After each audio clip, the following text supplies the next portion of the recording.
सदर थाना के तहत आने वाले जिले के एक गांव में एक शादी समारोह में फेरों की तैयारियां चल रही थी, लेकिन बारात नहीं पहुंची। आखिर ऐसा क्यों हुआ? आइए जानते हैं पूरा मामला। जिला के महम रोड स्थित एक गांव की एक युवती का रिश्ता महम के एक गांव में 1 वर्ष पूर्व हुआ था, लेकिन 28 नवंबर 2024 को शादी की सारी तैयारियां हो चुकी थी, लेकिन बारात नहीं पहुंची। तो लड़की पक्ष ने फोन किया तो पता चला कि दूल्हा एचआईवी पॉजिटिव है। इस कारण समारोह में हड़कंप मच गया। जैसे ही लड़की वालों को इस बात का पता चला तो उनके पैरों तले जमीन खिसक गई। लड़की पक्ष ने जैसे तैसे लड़का पक्ष के पास पहुंचा तो उन्होंने स्वीकार किया कि उनका लड़का एचआईवी पॉजिटिव है, लेकिन दोनों परिवार वालों ने दूल्हे के छोटे भाई से शादी करने में रजामंदी हुई, लेकिन फिर भी बारात नहीं पहुंची। वहीं लड़की पक्ष वालों का आरोप है कि दूल्हा पक्ष ने उनसे दहेज की डिमांड की है। लड़की पक्ष की माने तो दूल्हे का छोटा भाई आर्मी का जवान है, जिसके चलते उन्होंने दहेज की डिमांड की है। फिलहाल मामले की शिकायत सदर पुलिस थाना में दी गई है। वहीं पुलिस का कहना है कि उन्हें गांव में एक एचआईवी पॉजिटिव लड़के द्वारा विवाह किए जाने की सूचना मिली थी, जो कि कैंसिल कर दी गई है। लेकिन दोनों परिवार वालों ने दूल्हे के छोटे भाई से शादी की बातचीत की तो रजामंदी नहीं हुई। उन्होंने कहा कि फिलहाल उनके पास लड़की पक्ष से शिकायत प्राप्त हुई है, उसमें दहेज के आरोप लगाए गए हैं। इस शिकायत पर उन्होंने मामला दर्ज कर लिया है तथा दोनों पक्षों को बुलाकर जांच की जा रही है तथा जांच में जो भी तथ्य सामने आएंगे उसके अनुसार कार्रवाई अमल में लाई जाएगी। 19 नवंबर 2023 में रिश्ता किया था और शादी की तारीख टिकी थी 28/11/2024। तो शादी वाले दिन बारात नहीं आई, पूरा दिन वेट करते रहे, दिन की बारात थी। फिर हमने फ़ोन किया बोले आएगी बारात, टाइम लग गया उसमें, फिर भी घंटा हरा निकाल दिया। फिर किसी डॉक्टर का मैम से फ़ोन आया, आशा वर्कर है या डॉक्टर है, कुछ भी है, मेरे को नहीं मालूम इस चीज़ का। उसने बताया भाई जहाँ तुम शादी कर रहे हो लड़की की वो एचआईवी पॉजिटिव है।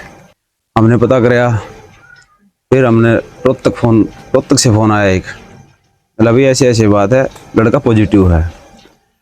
तो हम 8-10 जने वहाँ गए मैम किशनगढ़ में, जाके हमने बातचीत की कि भाई क्या दिक्कत है, हम क्या सुनने को आ रही है। उनने ये स्वीकार कर लिया भाई हमारा लड़का पॉजिटिव है।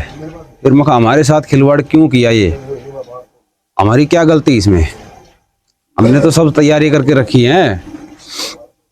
तो वहाँ पे एक वो भी आई थी, ये बोलते हैं जो नरस शैया को आ रही थी, उसने उनका पक्का प्रूफ कर लिया था भाई पॉजिटिव है। हमने पहले कुछ नहीं बोला उनको, हमने सिर्फ ये पॉजिटिव वाली बात होगी हमसे होने के बावजूद उनके पिताजी बोले, एक उनका लड़का पिताजी था और एक लड़के का जीजा, दोनों ये बोले सलाह करके, बोला जी हम हाथ जोड़ के माफ़ी मांगा है और हमसे गलती होगी, हमारा छोटा लड़का है आर्मी में, जब आपकी रजामंदी हो तो आप इसके कर सकते हो।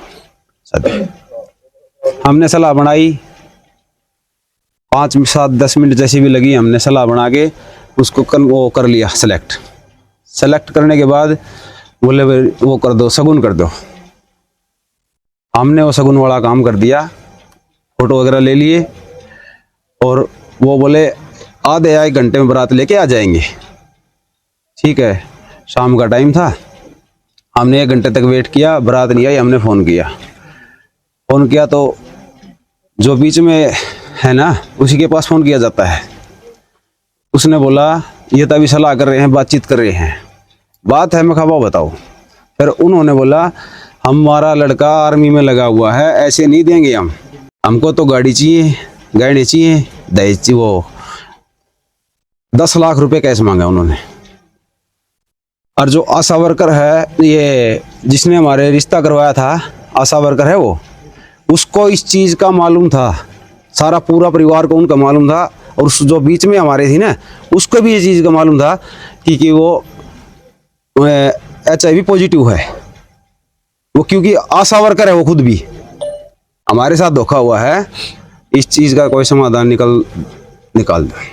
हम तो हमारे साथ जो धोखा उसका इंसाफ चाहिए। हमने शादी में अभी कुछ नहीं पता कितना लगा है कितना नहीं लगा है, कहीं उधारी उठाया है कहीं कैसे उठाया है, अभी कुछ नहीं मालूम।